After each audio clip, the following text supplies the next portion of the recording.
I'm Barbara Lee Diamondstein for Interior Design, The New Freedom. Today we'll be talking to one of the best known of contemporary designers, Angelo Donghia. He is a custom designer for the elite, a designer of furniture, sheets, wallpaper, and glassware for the mass market. Actually, you're a unique combination, I guess, that encompasses everything from wall coverings to celebrity interiors. What was it that attracted you initially to the world of design? Living more attractively, making the world a better place to live in, and knowing that when people feel more attractive, they just feel better. Well, in a sense, you are like some of the very best known of fashion designers, household words who design custom-made, in your instance, objects, and at the same time make commercial products to be sold to a very wide audience. Thinking of that, in fact, looking at the way you are put together as well, did you ever consider going into fashion design? Well, as you may know, my father was a tailor, and I grew up with always a parental wish from them, thinking that I would follow in his footsteps. Did that have any influence on your choice of career? And the real question was how was your early interest in decoration nurtured? Well, I think just by looking, yes, I can answer that directly. Kaufmann's department store in Pittsburgh. It was the closest town that had anything of the nature of a city to where I was born, and Kaufmann's department store did beautiful windows and beautiful room settings, and I was attracted by that. And for some reason, I wanted to do that. And that was probably when I was about 8 years old. And it's never changed, you see. And what made you decide, and when did you leave that small Pennsylvania town in which you grew up? I left 1953, and at that time I was, I think, 18, and I never went back, except to visit relatives, of course.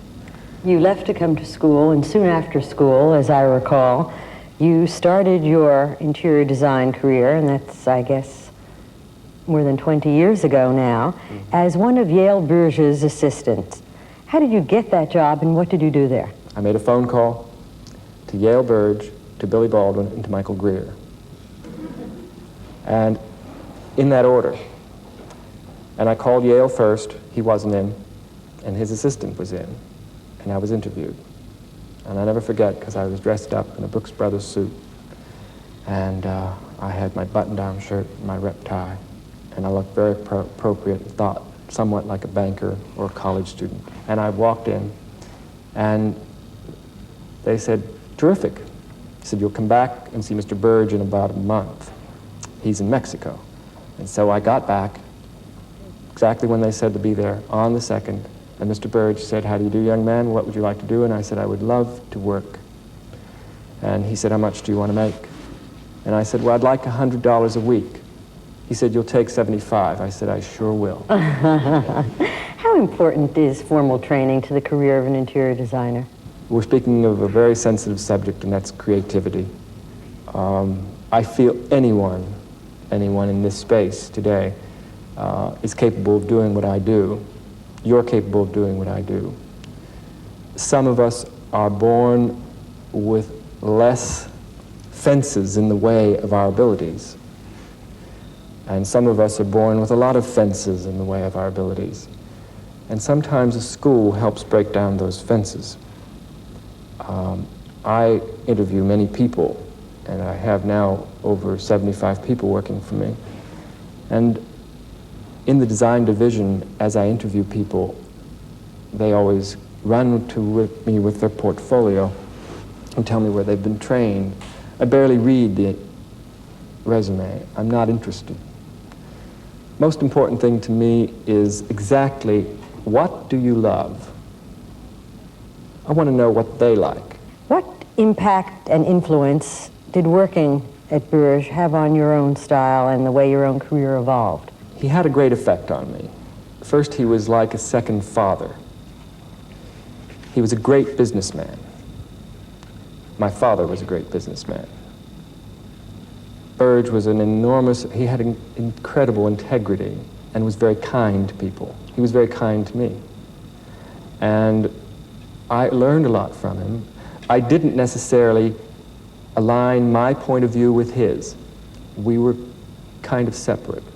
Although, while we worked together, I tried to include his point of view within mine. But as we grew further apart and he stepped away from the direction of the company and I took over, I began to blossom and began to formulate that which most people know me for today. And one of the things that you did, and I guess one of the things that you're best known for, is what makes your practice different from that of so many other interior designers, and that is the large-scale business and the expanding of your own design work. When and how did that begin to happen? What was the first of your ventures? Again, back to Yale. Yale had another business. He had a reproduction French furniture business and an antique business and the interior design business. Now, I was a partner only in the interior design business. What he wanted was for me to direct the company and make a profit. That was his goal. And to do it with the quality of integrity that he insisted on. Now, when he did that, I was certainly satisfied that he had his company, but I too began to have my restlessness because I am a man who really likes to do many things. I can't do one thing, and I like to wear many hats. So I met a young man who designs in fabrics, and we developed a company called Vice Versa. Vice Versa is in existence today, not only on those designs, but on others. But that was my first project. Now, I asked Yale to be involved in that, and he said no. He said, look, do it yourself. It's yours, and we'll now be balanced. I'll have my thing, you'll have your thing, and we'll have our one thing together. Well, what did you find lacking in existing either fabrics or furniture that made you, other than the fact that your friend came with a good idea, strike out on your own to manufacture fabrics? Well, I'm a gambler, you know. I have a very free spirit, and I believe in trying anything. I have a great belief in my ability, I have a great belief in myself, and I always think of something my attorney always tells me, what is the worst thing that could happen? What is the worst thing that could happen if we got involved in X? And I always think of that. The worst thing that could happen, I'd fall on my tail, and I'd get up again. How do you contrast the difference between decorator, space planner, or designer? How do you define what it is that you do, for example? Well, I am a decorator and I am a designer. Sometimes I decorate and sometimes I design. A lot of designers today want to be called interior designers only. And I find it very bad for our profession that they do that, because I feel that what's the difference? You know, one designs. In designing, one really takes care of the whole matter. The replanning of space and conceptualizing. The conceptualizing, exactly. And in decorating, you may do some surface decoration. I mean, we decorate just by what you've done on this stage today. Do you find that some of the people in your profession are defensive about the term decorator these days? Have you ever heard a mother say, "My son, the decorator"? Don't think too many. No. I don't think too many people. There's something about what's happened in our industry, and I am constantly out on the road talking to the various professional organizations. I speak to schools constantly, trying to get my message across, and it is just upgrading the professionalism in our business by handling ourselves as professionals and not as business people. There is a difference. Now, I'm not saying the one can't be the other, but one has to be a professional first to be regarded as a professional, and then he's a businessman. Well, you are one of the people who's managed to be both a designer, decorator, and a businessman. I suspect, in fact, I think you were the very first designer, interior designer, to put your name on a mass-produced line. Was it the sheets? Yes. Yes, about when 10 was years ago. that? About 10 years ago. How did that all come about? Someone from Bloomingdale's, a friend of mine at Bloomingdale's, said, "You should be designing sheets." And I said, "I don't. You know, I mean, how do you do that? I mean, I'm an interior designer and I'm a decorator and I do all the things I do." He said, "Look, I have the power to do what I can do, and I would like to speak to somebody. I'll call you." And in about 2 days, I had a call from J.P. Stevens. That was 10 years ago. I did my first collection then. My first sheet design was called Good Morning Glory. Flowers? Yes. And then there was called Tomorrow's Rainbow.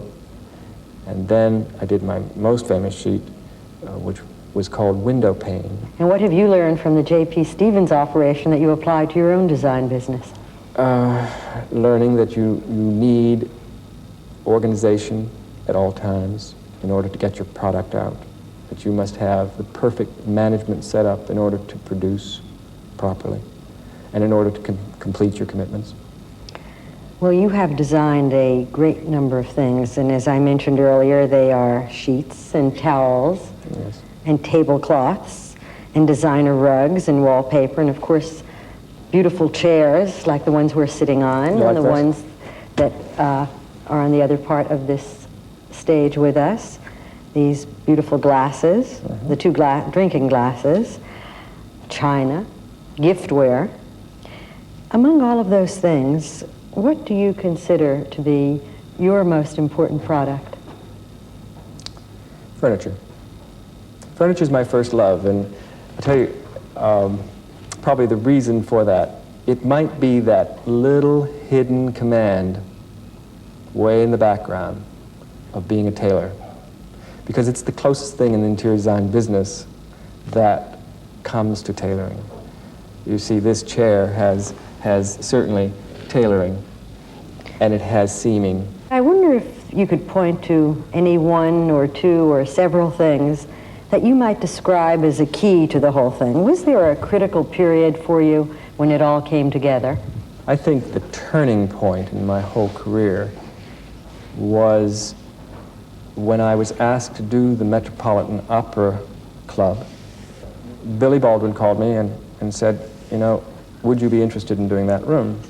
And of course, Billy was always my great idol, and I had always looked up to Billy. And for him to recognize me at that stage of my life. And he was responsible for the Metropolitan Opera Club? Guild. The Guild room. And you did the club I did the room. Opera Club across the way. And he said, well, I'll have the committee contact you. Well, about 2 days later, about 15 limousines rolled up in front of my office. At least it seemed like and out 15. came all of these very fancy benefactors of the opera. And they walked in. I was very impressed with myself, I have to tell you. And I saw them all. They came in and they wanted Angelo Donghia. And I couldn't believe it. I had only been decorating for 7 years. And it was a very important point. Mr. Burge himself was extremely impressed. And it was kind of a charity event and not. And something I learned from Yale Burge that day. And I went in and I said, Yale, look, we're going to be able to do the Opera Club. And aren't you excited? And what a prestigious job. And he said, yes, it's wonderful. Because he realized how much it was going to cost him. Very supportive. And he said, now, how are you working this? And I said, well, just give them everything it cost, and we'll provide all the drawings, and we'll supervise the installation, we'll do a normal decorating job. He said, that's fine. He says, but Angelo, I'm not going to tell you how to do it. You have a very good business mind of your own. But I'm going to make a suggestion. I think you should charge them. Did you? And I said, but Yale. He says, they will think more of you if you do. And I went into that meeting and I felt, oh my God, how can I do that? I was so impressed with getting the job that I was forgetting why I was doing it and why I was in this business. And so I said that you will have to pay the fee, and they said, fine. How do you apply that to your private clients, for example? I do nothing for nothing. One of the diseases of our profession is it is very social. And you have a tendency to become social with clients. Remember, you're doing their bathrooms and their bedrooms, and nothing is more personal. I feel that I keep away from any socializing with any clients. I make it my practice to not have dinner with them and to not have lunch with them. I could count on these two hands when I've had lunch or dinner with clients in the 20 or so years. And I have decided that that is the best policy. Keep it on a business level. Obviously, there is a very special link that you and whomever it is for whomever it is that you are decorating an interior. How do you establish that kind of rapport, and how do you keep them, in a sense, feeling that they are getting enough attention, particularly when their friends have just come from a cocktail party or having as next weekend's house guest or whatever, the person who is doing their interior? By just delivering. I deliver. I give them what they've come for. I'm not interested in becoming their friends. I have nothing against them. I mean, there are a lot of people that I have worked with that I would like to have as friends. And after their jobs have finished, I have become friends. But I'm speaking during the process. It's very important to keep arm's length so that the respect there is on a business level and on a professional level. I mean, you would not go out and have cocktails with your doctor. You know, it's very important that they take what I'm saying as being a business arrangement and not something that becomes a friendly conversation. But I deliver what they've come there for, and I have satisfied many people, and I call them every day. You know, I have a habit, and not a habit, but just a process that I use in my business, and I try to train the people who work with me to always answer their phone calls. They are never to leave a phone call unanswered by the end of the day. And they're not to leave, even if it's midnight, until they answered that call. And they are to call each client that they have once a day in order to let them know that they are being handled. The trouble starts when a client feels like he's not being handled and is not getting his money's worth. How do your clients feel about, do they ever object to the commercial availability of certain Donghia designs? Because there are a number of things that you have designed on a custom-made level that are also mass market wares. Certainly some of the furnishings. Yes, I had that fear. A lot of people who advised me had that fear. And they thought, well, if you start getting into the mass market, the people with a lot of money and who want prestigious goods are not going to come to you, and so forth. But the opposite has happened. My business has tripled because of it. You see, yes, someone might not come, but all those who didn't ever hear of you would come. I guess one of your most ambitious and unusual projects to date has been the total redesign of a very grand luxury liner, the SS Norway. Wasn't that formerly the SS France? SS France. Well, it is now a Caribbean cruise ship. Mm-hmm. And you were responsible for not only each stateroom, but the dining room, the disco, the cabaret, every table lamp. How large is that ship, and what did you do? It's 3 football fields long, 9, almost 1,000 feet. It has 1,000 staterooms and 26 public rooms, 3 swimming pools, a gymnasium, a theater, and endless miles of corridors. Was there an organizing theme, color, principle that you used, particularly when something is named the SS Norway? Something, at least to me, is summoned to mind. I can't picture something that looks like Brazil in a ship called the Norway. All due respect to Norway, it's a lovely country. It does not exude style. It does not exude, you wouldn't think of it as a place to be inspired by color. And it was difficult, but I had to remember that the ship was in the Caribbean. It was going to be with people with bathing suits and shorts and white clothes and perhaps evening clothes. So it was designed as a background for that activity against the color backdrop of the Caribbean. The blue of the water, the sky, the green of the trees, the white of the sand.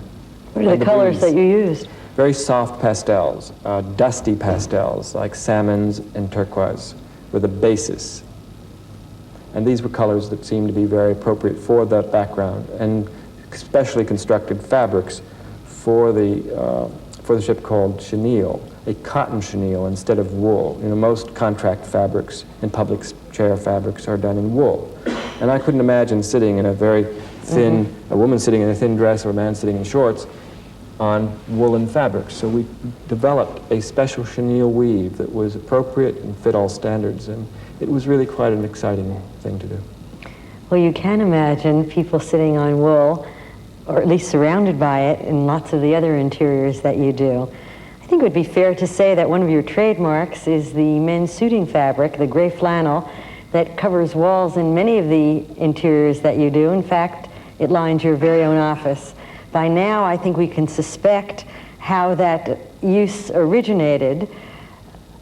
Does it relate to that tailoring background? Well, I never thought of it that way, but it could. It could. And gray flannel has always been one of my own favorite suitings that I wear a lot of.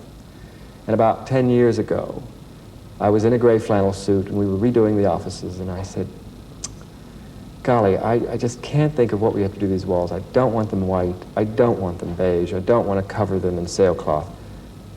And I looked at my suit, and I said, oh, gray flannel, what could be more neutral than silver gray? How long ago did you do that? 10 years ago. Are there any other personal trademarks that we should know about? Fat furniture. People always call me the maker of fat furniture. I was named Fat furniture? by someone from the New York Times who was interviewing me once, and she said, well, you know, why do you do fat furniture? And I couldn't think of anything to say, and I said, well, it makes fat persons look skinny. I've been thinking about what you said about fat furniture for several reasons, obviously, and I think what it means, at least to me, is that your furniture has a certain voluptuous quality to it.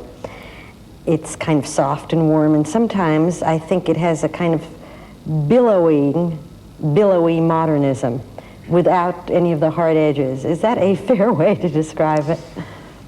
I think it's sensual. Sexy, if you may. And is that your intent? It's what comes out, you know. It's what I do. It's my Italian part of me. Sounds pretty good. What are the most neglected parts of the decorating process? Ceilings. Did you ever walk into a public room or into anybody's house and look at the ceiling? I often do, to think of the afterthought that is up there. Most designers think that nobody ever looks up. Therefore, put anything that you don't know what to do with on the ceiling. And what do you do about ceilings? I consider ceilings, I learned that at Parsons. That was my biggest lesson. Ceilings, when you study traditional design, and you study periods, and you study architecture of past periods, you sense that the ceiling has been given the same amount of consideration as the walls and as the floor. And if I always think of a room, most rooms, as a six-sided box, if not all surfaces are given the same amount of attention and love, you have a problem. How do you make a ceiling look higher? How do you brighten a dark room? Or how do you make a boring box the sort of thing that so many of us are either surrounded by or forced to live in into an interesting space? Ceilings should always be higher. And in order to have ceilings look higher, it is always best to have the ceiling the same color as the wall. The deeper the contrast, the more the eye will define its height. So in order to keep your attention off the low ceiling, if you diminish the demarcation between ceiling and wall, it will appear higher. And do the same thing with the woodwork as well? That's correct. And you create as many vertical lines as you can, which is an old design rule that goes back with the Egyptians. Not everyone is a corporate executive, a Barbara Walters, a Ralph Lauren, a Diana Ross, a Halston, some of your clients. I wonder if you still have the time, or your office does, to deal with a client on a small budget. No. I would like to help everyone. But I have a lot of people working for me, and I have my own survival to think about. I have the survival of all my people who work for me to think about. It is not good business sense for a company who is set up to do large jobs to do small jobs, because it takes more time to do the small jobs than it does to do the big jobs, you see. And the kind of time that you'd have to put in with handling people who would like to have your services, there would be no profit and eventually no business. You offer people financial arrangements that I think are different than most decorators, particularly on the scale and with the amount of budget that you deal with. I feel more comfortable when I'm given options, and therefore I feel that giving options to others works very well. I don't do it any other way, and this is my fee, and that's that. Fine. But that's not the only way that one can make what he would have made. There are many ways. So I've developed 3 different methods. One, by doing purchases and collecting the difference between a wholesale and retail. Two, by charging fees, flat, fixed fees, or a combination of the two. And finally, an hourly charge, starting with perhaps a couple of $100 an hour for my services. And these are all carefully worked out arrangements in advance. Yes, and they're all contractual, large upfront payments. Businessmen prefer that. Businessmen that I work with say, I don't believe that you're really giving me the opportunity because now I can, because you see, one of the greatest problems, one of the other greatest problems of the interior design business is that people always feel like there's something hidden. Something's going on that's hidden. Is there often something going on that's hidden? Did you ever see a lot of decorators in a showroom going, is it list or net? You know, the list or net. Yes, they create all these secrets. I never quite understood what that all meant anyway. Well, that's it. And probably you're wondering, what are they doing? Are they making money on the side? Are they making a deal? Could I get it cheaper somewhere else? And they're trying to sell me a whole bundle of goods just to make a profit? That is riddled in our business and basically has put a complete damper. It has totally suppressed our business. What should happen is we should be upfront as designers, and we should say to that customer, I would like a $100,000 fee to do your house. Because in a lot of cases, that's what they are getting for doing the house on a sale of merchandise basis. Now, if that is the case, I feel that people should be saying to that person, I'm worth $100,000. I am. They would have more respect, and the mystery would disappear, and the elevation of our professional status in this community would be better.